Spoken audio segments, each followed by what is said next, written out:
meat and curry, I'm your man. Cause how we all lose it is a mystery. It's like the changing of our wardrobes from a dire history. But it's the one making us not stop. 50 kilograms is all we've got to drop. La la la la, la la la la la la la la.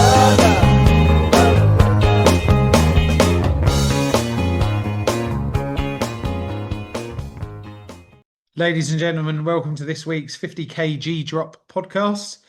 Joining me today, we have very special guests from over the other side of the pond. And it's not Mike Collins this time, but we have the lovely ladies Paige and Jamie from Real Food Recovery for You. Ladies, hello. Hi, how's it going? I'm good, thank you. How are you? Good. Glad to be here on a Wednesday afternoon.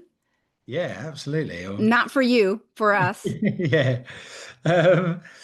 Ladies, I was passed your details from an email company, and what really struck me was your website and how you I believe it's like a coaching method to help people lose weight. And you were talking a lot on your page about your personal journeys and the like. So for the listeners' sake, if you could just kind of give yourselves an introduction, that'd be really handy.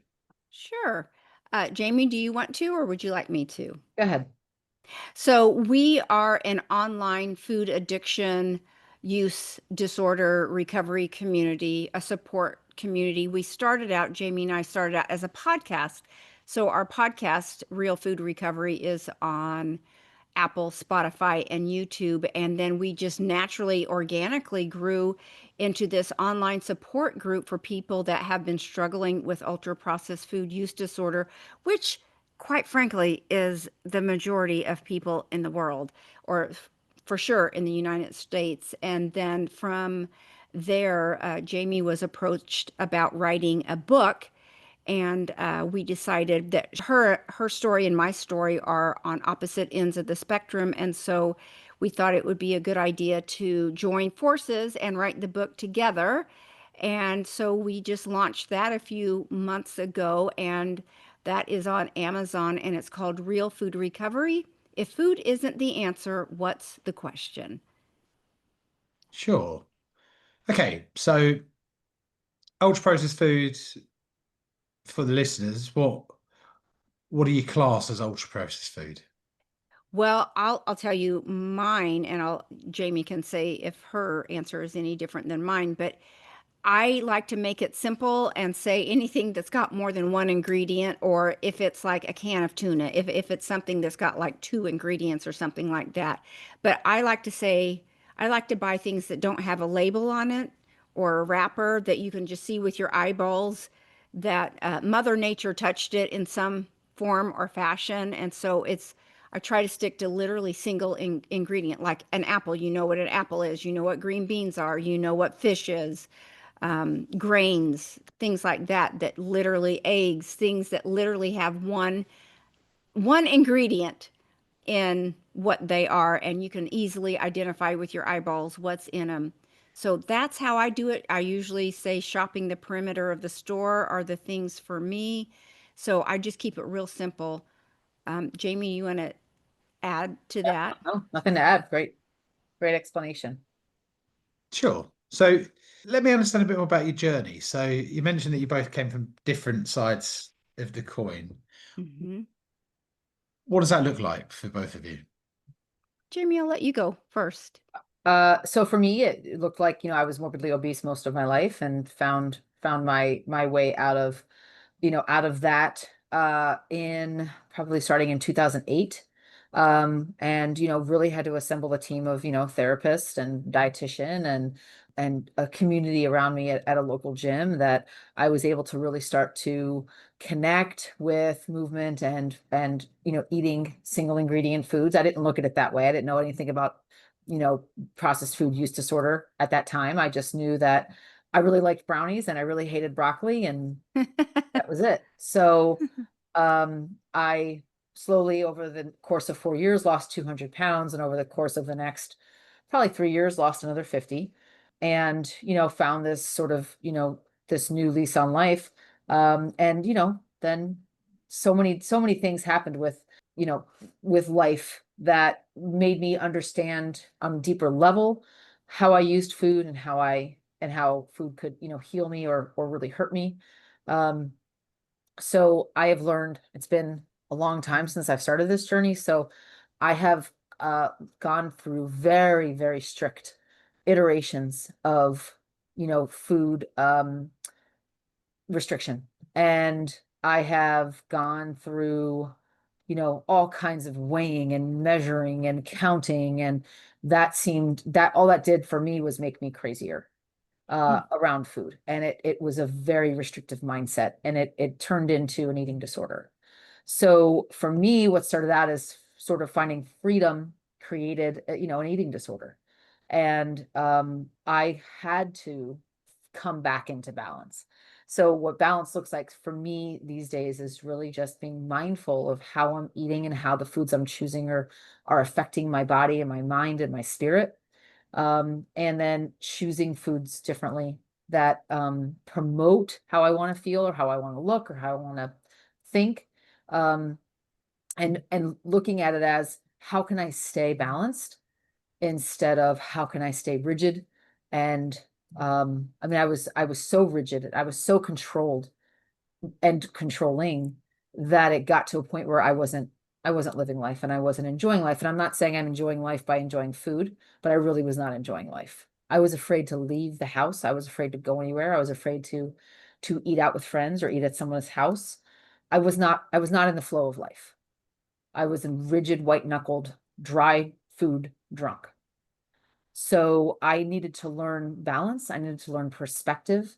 And yes, for a long time, those ultra processed foods were not even in my life. And single ingredient foods really, were the center of my plate and the center of everything that I sort of fueled myself with. And what I needed to work on after that was really the thinking, right? You can change the behavior, but if you're not changing your mindset around the foods you're choosing, the thoughts you're choosing, the life you're creating for yourself, none of that's really going to matter. So for me, a big part of my journey of recovery was using formal recovery programs as well as, looking at single ingredient foods as the main source of nutrients for me. So food was not the single silver bullet for me. I needed a program of recovery that was multifaceted, that included spiritual work, included work in community, included work in the 12-step world. And that created a true feeling of peace and serenity inside of me that food alone could not give me. And I see plenty of white-knuckled dry food drunks all around me in the food recovery world. My heart hurts for them because I know they're not free. They think they're free because they're a certain number on a scale, but they're not free. So I created the whole concept for the podcast with Paige around this whole idea of what freedom really looks and feels like. Because it is not, I assure you, it is not a number on a scale or a number on your pants or how you look at a picture or, I don't want a brownie. I don't want a brownie. I don't want a brownie. I don't want a brownie. I'm fine. I'm fine. I'm fine. That's not recovery.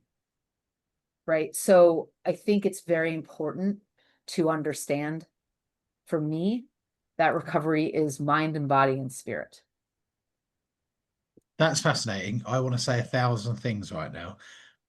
I'll let Paige introduce your journey as well. Well, I will, but I do want to tap on to what Jamie is saying. When we created our program, it's 16 branches. We've got 4 main core branches, and Jamie was alluding to this already. The first is food or single ingredient food. The next is sleep, then movement and spirituality. We feel like you need to have those cornerstones of your foundation to build recovery on top of. And then we've got another dozen of like stress management and service to others and creativity and things like that, that literally enhance your life and provide your brain with this beautiful, lovely, gentle dopamine drip throughout that weaves in and out through your day that satisfies the brain's need for that high rush from the ultra processed food for people that have used that for decades for fulfillment or to numb, things like that. So that's Jamie did a beautiful job of explaining how it's not just about the food. You've got to have a life that you want to get up and live again tomorrow. And if you're doing the white knuckling, like she's saying, it's not sustainable. It's not going to last. You don't want to get up and live another day. You don't want to have Groundhog Day happening again because really it's just a miserable existence of trying to work your way through the day without a sidestep. So I just wanted to touch on our tree of life approach of really nourishing all those areas of your life so your life gets bigger instead of smaller. Like Jamie was explaining, when you're white knuckling, your life gets very, very, very small. So, do you have any questions before I talk more about me? No, I've got a million things to say, but I'm going to hold. Yeah, I'll come back in a minute. Well, one of the reasons that was such a beautiful partnership between Jamie and I is because we've covered the spectrum. She did this tremendous. She has a huge story with losing, 250 pounds and keeping it off for over 15 years. She's like 0.001% of people in the world who have ever done anything like she's done. And I'm the average bear who's just struggled with sugar from my earliest memories. I was a spindly kid.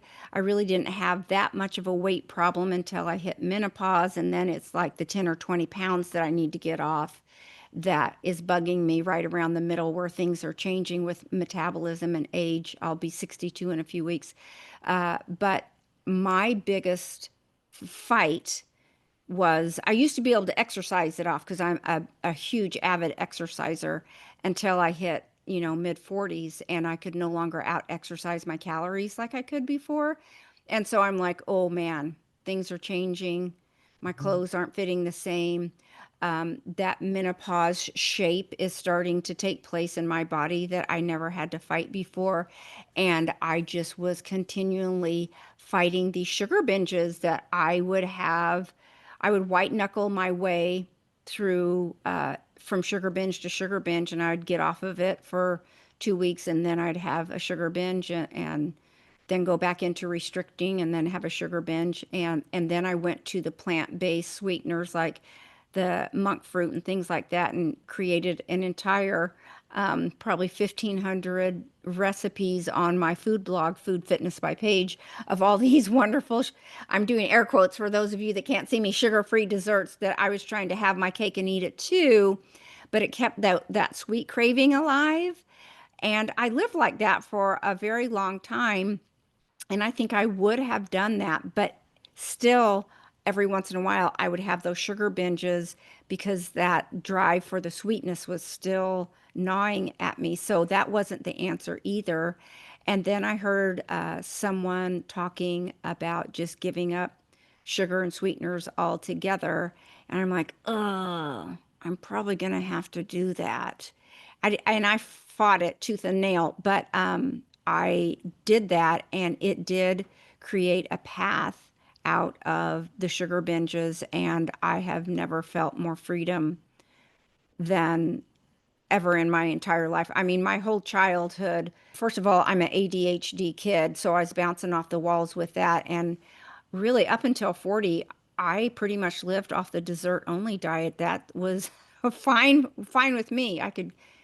I liked other food okay, but dessert was just my drug of choice. But giving it up allowed my life to get a whole lot bigger, and I'm just not run by my sugar cravings all day, every day, and I'm a lot calmer. It's still not perfect all the time. I mean, I'll still have a little craving creep up, but the beautiful thing about being off the artificial sweeteners, the plant-based sweeteners, and the sugar is that it's very minimal that it happens, and the cravings instead of at a 10, they're at a 3, and they pass easily. And I do eat fruit and fruit satisfies that need for me. And so I've just been able to get a lot closer to peace living this way. Fascinating.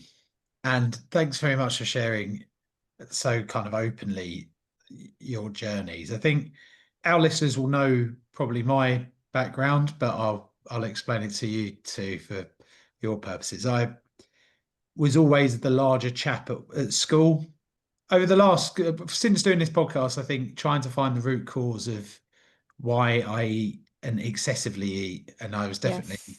hand in the cookie jar for for want of a saying, is the bits that I'm trying to learn at the moment. It's trying to work out Hmm. exactly why I do this stuff and where the patterns are. But I was always tallest kid in the year, but also probably the biggest kid in the year at times. And I I think the overarching theme is lacking a lot of self-esteem at times, and then going through these self-destruction patterns of overeating and the likes. And there's a real comfort somewhere with overeating to the point of being completely stuffed for me. Mhm. That in my later years has been much harder to control when stresses have become much harder to manage. And over the last few years, I got to a crazy height of 168 kilograms, which is 350 pounds, Mhm. maybe more than that. It's about double. Um, and I got married that year. I was meant to be in this kind of like happy place with honeymoons and this type of stuff. And I remember just staring at myself, hating everything about me. And the wedding, even though I really wanted to get married and everything, I put so much pressure on myself to get to this like photo perfect size, and that the stress of all of that just didn't work. That yeah, I spent a lot of time in the last years to try and work out where this kind of deep unhappiness comes from, and it came from just losing control of everything. Hmm. And yeah, I've been this year determined to change it around. I've partnered with Mike Collins, the real sugar-free man, to Hmm. coach me off the sugar, and Yeah. I couldn't be more under the standing that it's there, but there's still this devil within inside me that wants to try and claw me Of back. course. It Of happened course. recently. But yeah, interestingly, there's so many impacts to life. Like I came close to leaving my job. I came close to like wanting to move abroad and lock myself in a room somewhere until I lose the weight. And I've got this strange, like really negative mindset when it comes to where I want to be. I don't want to be in this body. I don't want to be what I'm doing. And the point of this podcast is actually we've interviewed a hell of a lot of people and tried a lot of diets, and our we fell into the trap of calorie counting, and this type of stuff at the start, and got some short-term wins. But it was like the most painful experience of like, oh, I've hit my calories and I've managed to squeeze a burger into the calories because I can. And yeah, I knew that wasn't a sustainable route. And prior to this, I kind of out-trained bad diets by signing up to boxing fights and this type of stuff, when actually the boxing meant that I had to have a good diet and had to stop drinking and had to do this type of stuff, which then led to me being in a shape that I was really proud of. But there was this like crazy boom or bust when I came off and finished it. So I've been trying to find a method that works, and touch wood, this year's been going well, but I'm still not sure my recovery, in want of a better phrase, is quite there yet. And yeah, recently uh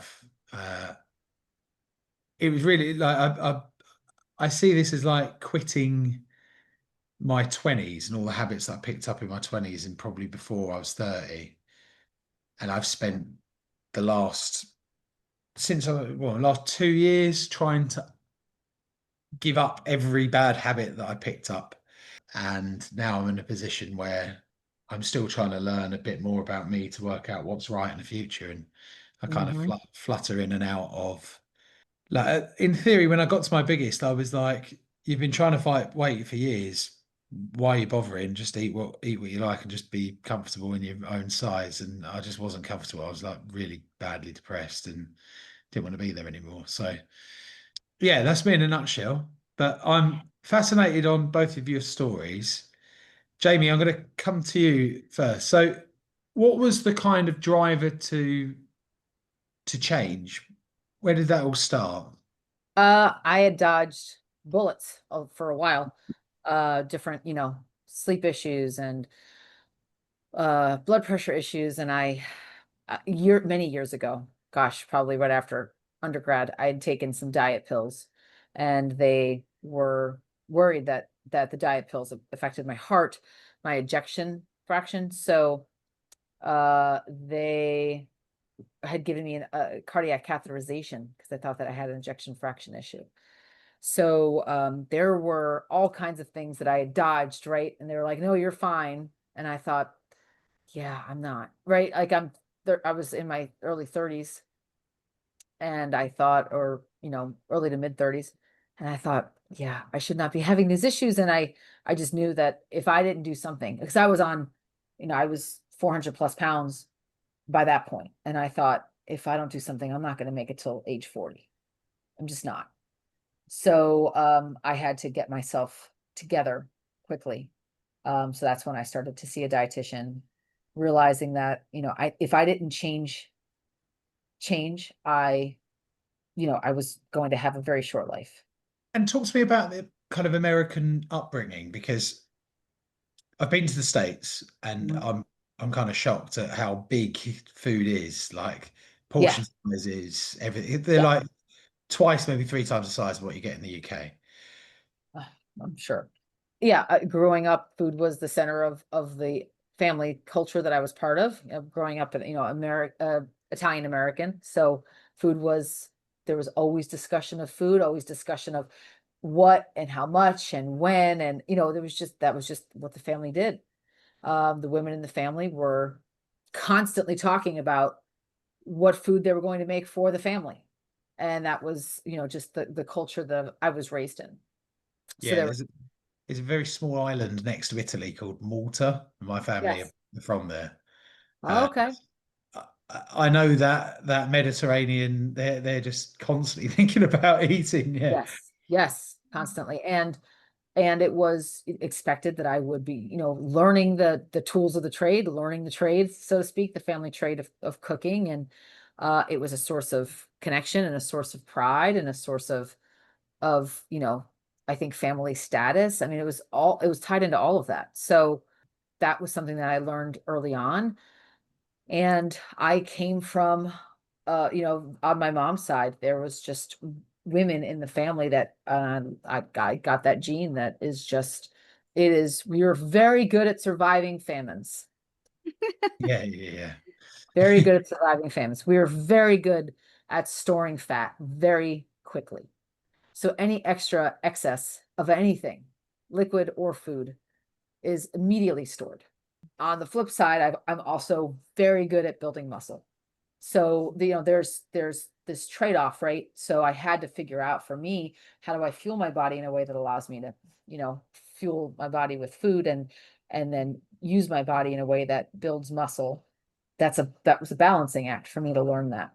And Paige, on the other side of the spectrum, you mentioned that your childhood was mainly eating kind of sugary sweets and living off sugar. Mhm. My wife can eat a tub of Haribo sweets and not put on a pound, and it's one of the most frustrating things to watch from a It distance. is. It's annoying.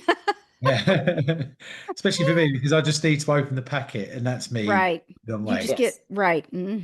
Yeah. So, what was it like for you? As far as where my biggest struggles Yeah, were, childhood and that sort of stuff. Was there struggles then, or is it more later in life? it was really just later in life for me because I was such a hyperactive kid. I mean, my whole life was spent around how quickly can I get outside to play, and I was mad when my mom would call me in for dinner at night. So, and then when I did eat, I just could, I mean, I ate my regular food, but really the main emphasis was on the sugar. But I was just so highly active that I didn't have a problem with the weight until I became less active, and menopausal situations set in that changed everything for my body. And then it put a spotlight on what I had tried to sneak and get away with for all those years. I no longer could outsmart the calories by my activity. So yeah, everything just slowed down and changed. And for the listeners' purposes, because again, we've got a big crowd in the UK. In the kind of bad diet years, what were you eating? Like Oh, I might have M&Ms and a Diet Coke for breakfast. Oh, I wouldn't even really eat breakfast, but mid-morning, that would be typical. If somebody brought brownies or cookies to the office, then I'd have that for lunch. And then I would try and fake my way through dinner because I'd be making dinner for everybody, but I really wasn't hungry because I'd had all this other stuff all day long. And so I'd just kind of push food around on my plate, wait till everybody moved out, and then maybe have another cookie or so, or whatever sugary sweet I could get my hand on. And one of the biggest things is I never planned about what my day was going to look like. I never food prepped. I never thought about it till I was in the moment and hungry. And then I was just on the fly grabbing anything last minute. And now, I mean, that mind shift has totally flipped where I go to the grocery store once a week. I make a plan for my meals. I prep them and I have it on hand. And it's like a warm, gentle hug to my brain where I don't have to be bothered with making decisions. I made one decision for the week. It's food I like, and I'm so happy and relaxed on the inside because I don't need to decide at the last minute what I'm going to eat. It's already, all I have to do is pull it out of the refrigerator and it's ready to go. So guess what? I get to think about other things in my life. I can write a book now with my partner. I can do things like that. And I'm not preoccupied with, oh, I'm hungry. What am I going to start scavenging for? That will give me the highest high that I can get and pop something in my mouth and keep going. So it's just been a total game changer as far as the mind shift and preparation. And honestly, it's just a way to express love for yourself by taking good, responsible care of yourself. One of the things I wanted to say to you is when you were describing some of your struggles, that was the impetus for a lot of the things that Jamie and I did, because it sounds like you have had tremendous suffering, and that kills us for people to be out there suffering. That's what we're trying to alleviate is all the suffering that's going on. And a lot of it comes from just lack of understanding the science, which I'm sure Mike Collins has talked to you about, lack of understanding the just a few steps to take to set yourself up for success, lack of understanding about this is bigger than I am, I need support, and lack of understanding about just what the ultra processed food does to our brain and how it drives you to stay trapped in that cycle, and how the marketers, at least in the United States, have set up this grocery system, the fast food system, to work against us. It's sometimes feels like you're swimming upstream trying to battle all of the outside influences. It takes tremendous effort to fight a society that's set up for fast food everywhere you turn. Yeah, absolutely. I think that resonates a lot with me. It's we're finding that a lot as well. We've got 5 a day. What is your 1 and 5 a day for fruit and vegetables and this type of stuff? And every time when I went full carnivore, there was this kind of, where do you get your nutrients for? Like, surely it's going to give you a heart attack and this type of thing. And what I found with carnivore is actually it's the most peaceful time I've had on any diet. Yes. It's just me and my own thoughts after the first like initial few weeks. Mm-hmm.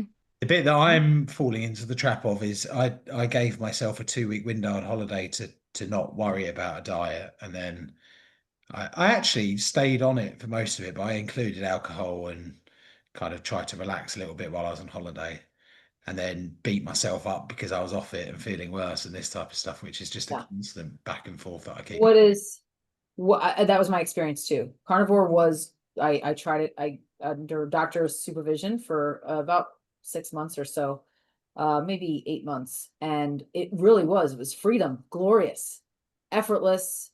Don't even think about food, could care less about it. I ate when I was hungry. I had no problem regulating my appetite and my food intake. And I noticed that once the holidays came and I gave myself a little bit of leeway. For me, it was very hard to get back into, if that all or nothing thinking took over. What is your experience with that so far in getting back onto your carnivore lifestyle? Yeah, so I got rid of about 90 pounds from January through to May, Mhm. like 5 months. It's quite a bit. Felt amazing, that sort of stuff. And I said to myself, I wasn't going to try and kill myself in a gym. I was just going to focus on the food because I tend to find that if I do focus on that, I'm then twice as hungry out of nowhere. So Totally. uh, 100%. I, I haven't lost any weight since I've come off. I went off it and then came back on it, and I managed to get the holiday weight off. I kind of shot up by about 12, 13 pounds. And on Friday night, I was 128 kilograms. I keep need to convert this, don't I? Double that for pounds. I drank 8 beers on Friday night. I then gained something like 12 pounds in the space of a weekend. Mhm. And that's the bit that's like, what is going on? Like, you just lose all motivation. I know that it will come off within a week. I know it Yes. will. Um, but that from a motivation point of view is like you then just start really beating yourself up because you've actually gone out to enjoy yourself. And I've been explaining this to Mike over the last week, where it's just this constant battle in my head of like I was trying for a kid that's relevant to this. I'm not just going off on a tangent. For many years, and when I was at my biggest, it was just not working at all. My wife was getting chest tested, and everything was working her end. I didn't really think much of it. Carnivore comes in, I lose all that weight. Miraculously, she's now pregnant. We've got a baby on the way. Oh, congratulations. Thank you very Great. much. Yeah, like super excited for it to happen. It's something we've wanted to happen for a long, long time. And I'm now in the mind that shifted my mindset to you got a baby on the way. Why don't you enjoy yourself? Like while you still can, in essence, because I want to go kind of all in and parenting and be the best dad I could possibly be. So all of the sober years are going to come again, um, which has completely shifted my brain from like get the weight off, get yourself in habits, and I'm kind of battling that at the moment. But back to the original question of kind of going back on and off from carnivore, I find it easy to pick it up again. I'm just getting to this like 128 kilogram point, which is the lowest that I've been.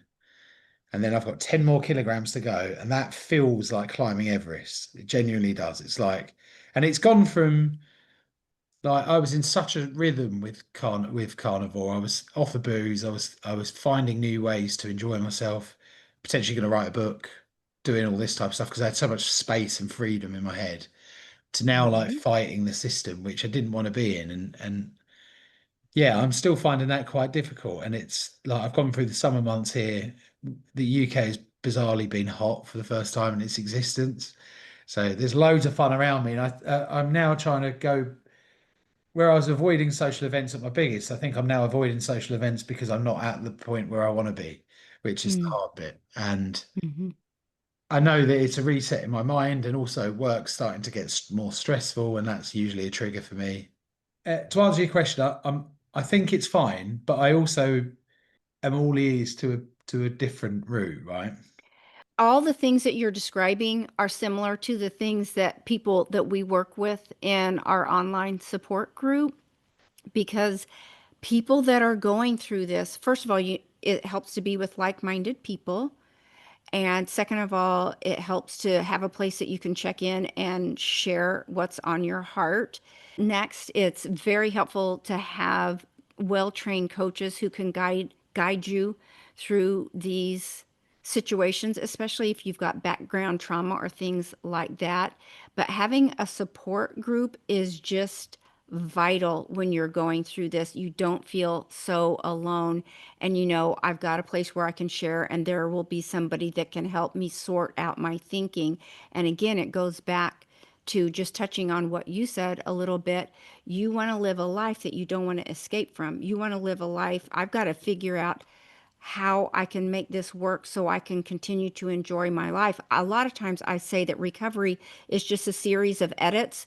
So, okay, I found something I kind of like, but maybe it's not working totally. What's a little edit I can make to where it is good for me? And it doesn't have to look like what everybody else is doing, but I have to figure out what's the best for me long term for myself and my family.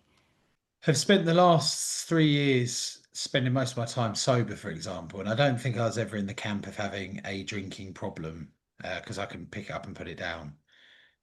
But a lot of the social elements of what I have in my life are very, very much involved in alcohol. So I've Hmm. then leaned into sport and I love sport. I love doing everything about sports and everything else. But I'm now trying to get into weightlifting, and weightlifting's making me 5 times hungrier than I was before, Oh uh, yeah, that's which legit.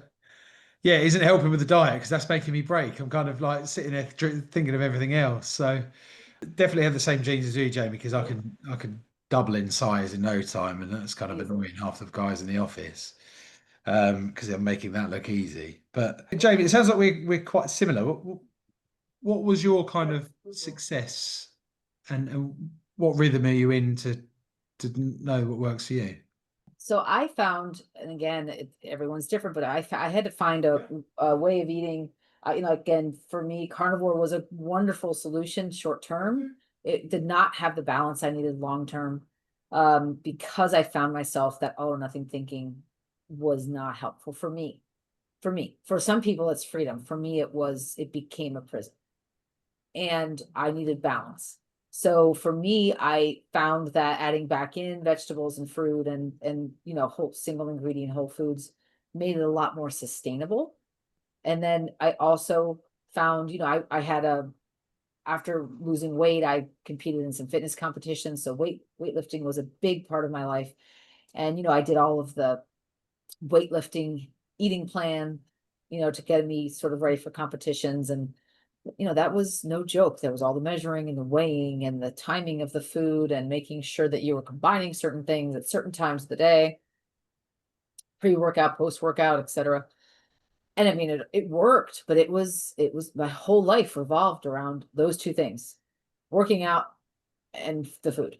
And I had a very small life. I thought I was going to give myself this big, beautiful life, right, with this different shaped body, but all it was a very small life.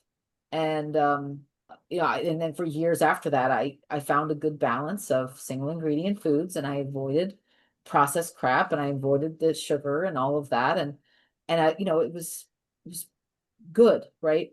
But I had to find a sweet spot of the working out and the food. Because if I did a lot of working out or just had an active day, was out touring or something or on my bike or whatever, if I had a very active day, I my hunger increased, and I used to, sort of punish myself a little bit or shame myself for having a higher appetite and thinking there was something wrong with me. There's nothing wrong with me. My body was reacting exactly the way it was designed to more activity. So I think Hmm. it's just important to be for me to learn how to give myself lots of grace, and not in rigidity and strict things did not work for me. I've tried them all, I promise you. And I was very good at doing them all because I just have that mindset of once put myself into something, I do it. But I found that all that did was make me very singular focused and very rigid, and I was just no fun. I didn't have any fun. I didn't know how to have fun because having fun meant relaxing my food rules, and that wasn't going to happen, right? And just life became very small. So for me, I had to learn how to be comfortable in any food environment, even though I wasn't going to partake. How could I be comfortable in any food environment? How could I be comfortable going out, doing things, seeing people, enjoying life? How could I find what was a good balance for me? For some people will talk about balance and they'll say the first bite of a dessert, I'm out of balance. And that might be that was true for me for a long time. That's no longer true for me. But for someone like Paige, who's earlier in her journey, that is still true for her. So, there are some folks who have found a balance, but I have to be very aware of what my spiritual life is, what my other recovery tools that I've been using or not using are, before I pick up food that I know can be slippery slope for me. So I have to be mindful of where I'm at in the big picture in relationship to food. Well And if I'm said. not in a good place, that food can be right back into its damaging, comfort seeking kind of role in my life. That's exactly what I've just gone through this weekend. It was like a stressful time at work.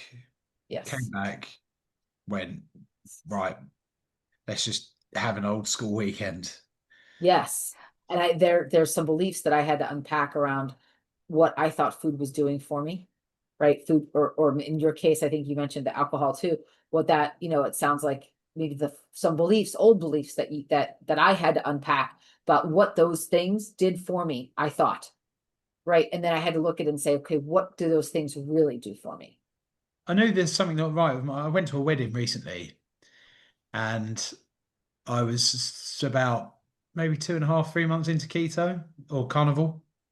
And I was obsessed with the fact I hadn't eaten much that day, but I was obsessed with the desserts that were being passed around, because at a wedding everyone's kind of up and dancing and no one really cares about desserts. And I caught myself staring at them and then sitting there thinking, well, how have people left this sort of stuff out? And I why know. am I Yeah. fighting this? Why am I doing this? Why am I doing that? And everyone was like, oh, but is he all right? He's not in a really good mood. But I was miserable all day because I was like not comfortable at all in that situation. I also had lost a load of weight and the shirt that I was wearing was too big. So I didn't feel like I was comfortable even going there. You mentioned something there about being comfortable in your own environment, around different foods and this type of stuff. How did you overcome that? Like, how did you do that? I had to look at food. Page, refresh my memory, but food is not the issue. It was everything else was the issue around my. I thought it was the food, but it really wasn't the food. That's It, why the title for our book is, if food isn't the answer, what's the question? yeah, and I like whenever we say that if you're using food for reasons other than nutrition, then you're giving food a much bigger job than it was ever designed to do, which I was using sugar to fulfill me. And you had mentioned, I think you said it was this weekend that you had your beers. Was that? Yeah, yeah, Yeah. beers, but I also ate a load of rubbish as well. Yeah. Well, usually those travel together. The alcohol and the food travel together. So I think I heard you say, and correct me if I'm wrong, I just wanted to relax and have fun and enjoy myself. So I had XYZ number of beers. I don't drink, so it sounded like a big number to me. I don't know if that's a big number of what you had, but that's Light on what I used that's to be able to drink, yeah. pardon me. It's light on what I used to be able to Oh, it's drink. okay. Yeah. So when you said that, though, my antennas went up that you were using the alcohol as a way to enjoy yourself and relax, the same way that I used to think that sugar was a way for me to relax and have fun and be happy. It just never works. And so I don't know if that's something that you're ever interested in looking at as far as alcohol. Maybe it's not in my best interest and I should think about just giving it up altogether. And what could I do instead if I needed to relax and have fun? How else could that look? Yeah, I've spent a lot of time sober. I run a sober podcast as well. I think there's a connection especially in the UK. Most of our culture is evolved around alcohol. And Yes. I think there's a silliness that comes with alcohol and me that I can't replace being sober. And I've done sober without diets, I've done sober with everything else. And I struggle to plug that gap. And I've Mhm, tried to replace it with loads of different things. I was doing loads of different sports, even stuff like hot yoga, even mhm. going to a pub sober and trying to get that connection, that silliness, that sort of stuff around people that are around there. But I've got this weird battle with alcohol where I never want it to control me. That's why I spend a lot of time sober. There's a lot of people close to me that I think alcohol totally controls them. Um, Mhm. but I do see a place in it to occasionally unwind and just switch the brain off for a bit. That's the way I see it. But yeah, That's where the other parts of this program that, you know, Paige and I talked about, right? There are 16 branches, because if we're using things, substances, food, alcohol, any of those things to, or in my situation, even relationships, right? Relationships, people in my life are a source of ease and comfort.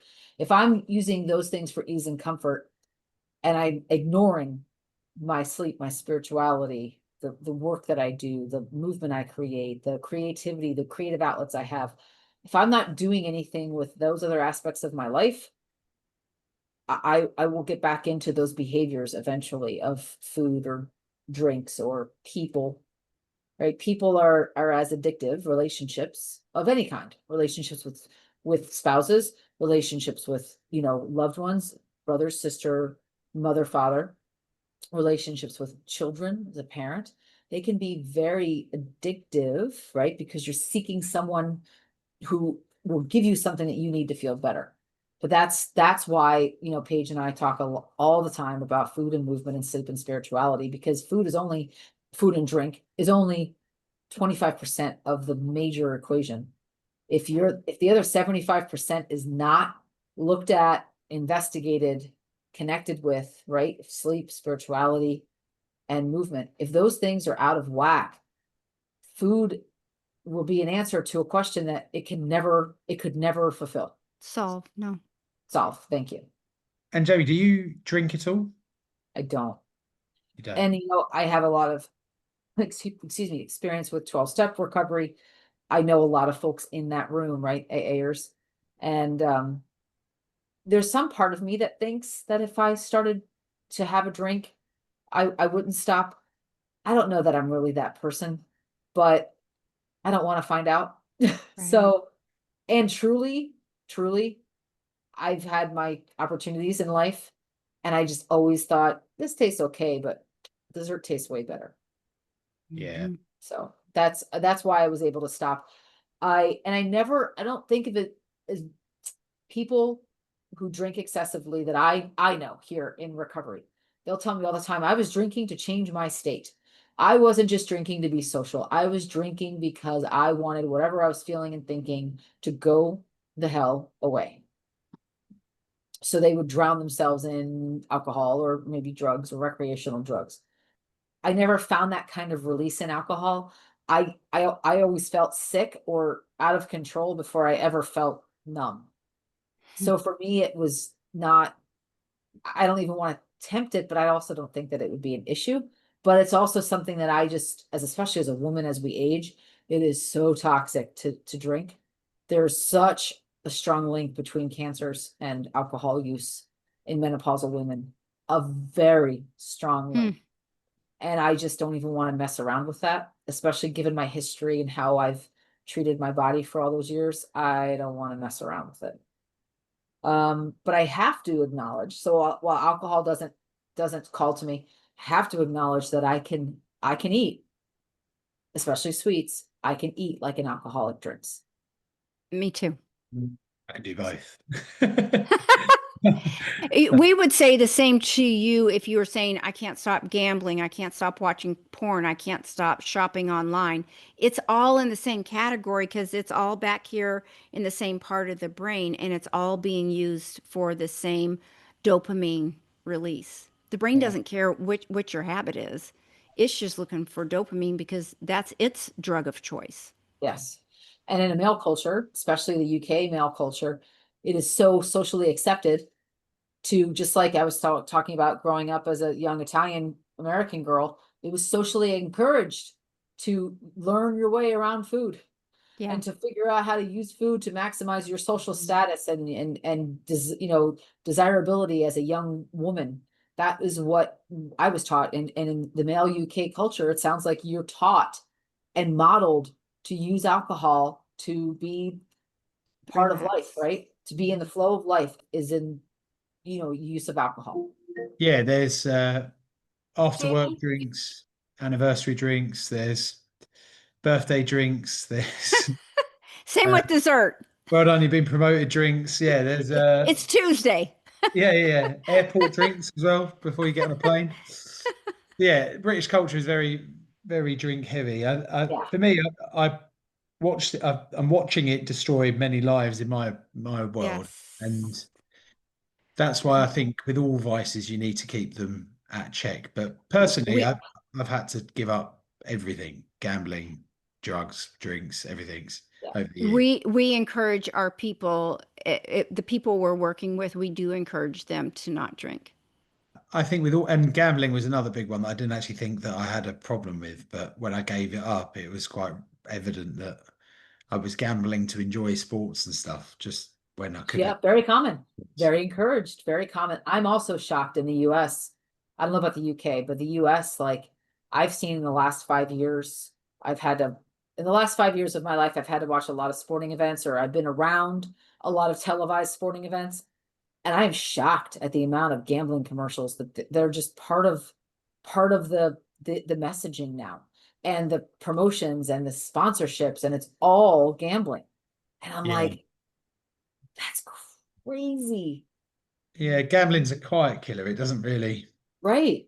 And it's You, quiet and it's cool. It's, well, it's not cool, but it's marketed as you're cool, you're in the crowd, you're in the know, you know your stuff. It's a status thing. They have figured it all out with the sports gambling. Mm-hmm. They have yeah, tied it directly to pride, ego, and status. yeah. No, I know a lot of people that work for gaming companies, and they're programmed to just extract money. And the most sobering thing for me was I was gambling quite regularly back then, but when I went to Vegas for the first time, it just made you feel completely inadequate. It was just Totally. I've never seen gambling quite like that. There was a Yep. guy kind of stacking chips on this table, and Yeah. his wife was like crying next to him to make him stop, and he just couldn't stop. And That's a yeah, heartbreak.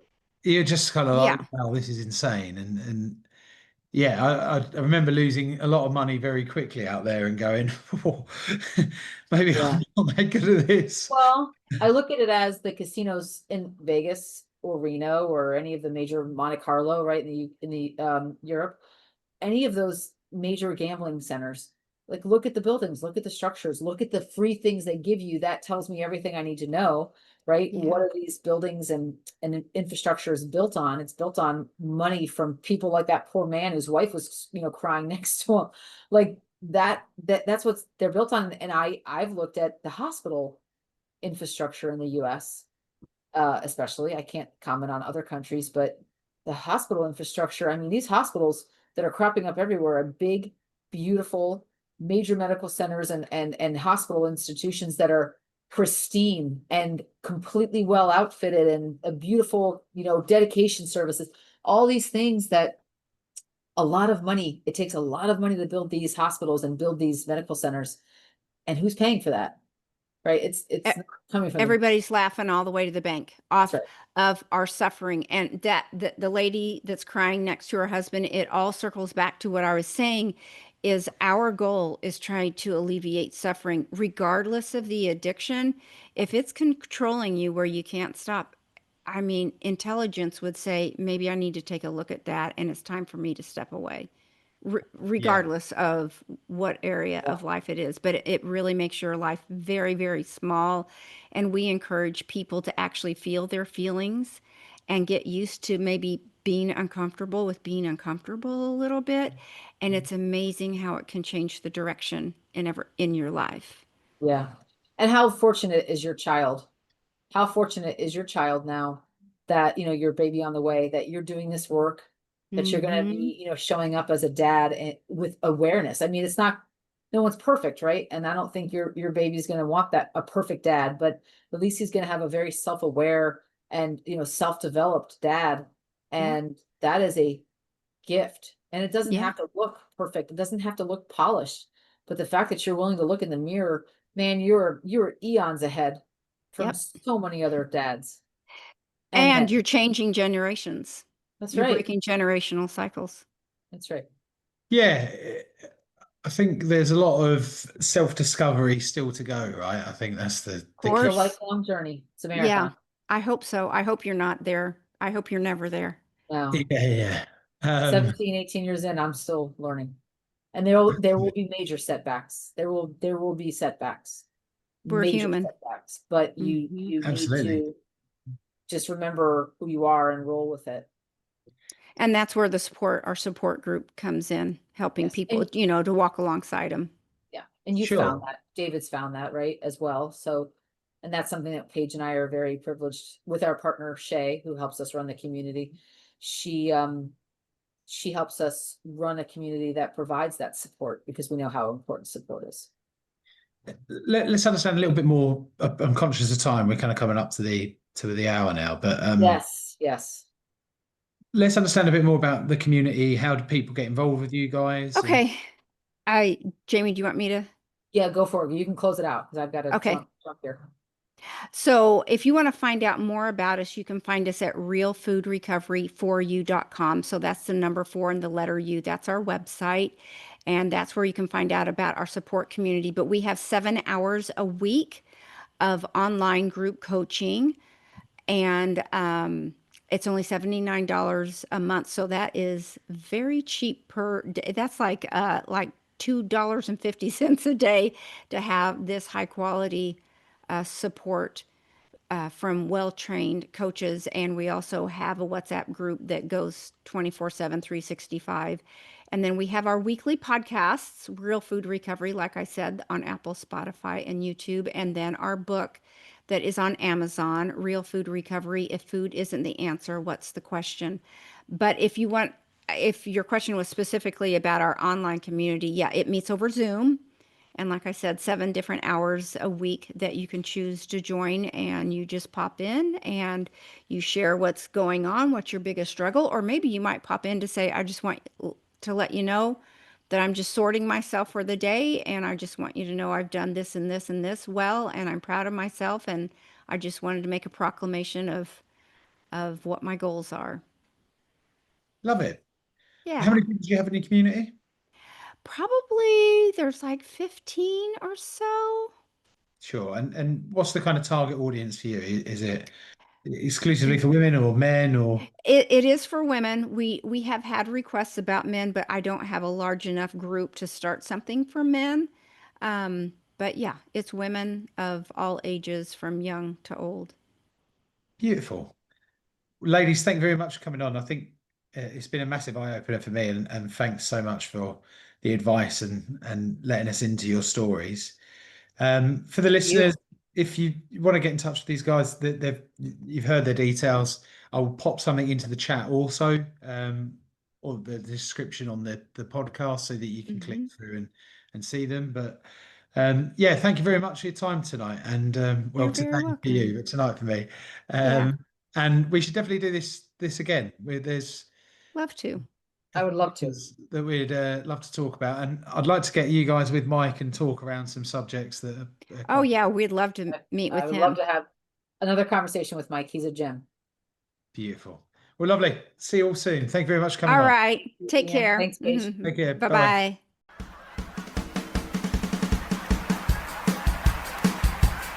We've got some diet plans, health scans, sugar bans, fitness fans, PTs, injuries, laying off the Chinese, ball games, gym chains, protein gains and skin tight tops, and we ain't gonna stop until we hit the 50k. Drop, drop, drop, drop, drop, drop, drop. No excess fat, no FAT, no curry bag, no guarantee. Rough or buff, lean on me. We'll end up as fit as a pig.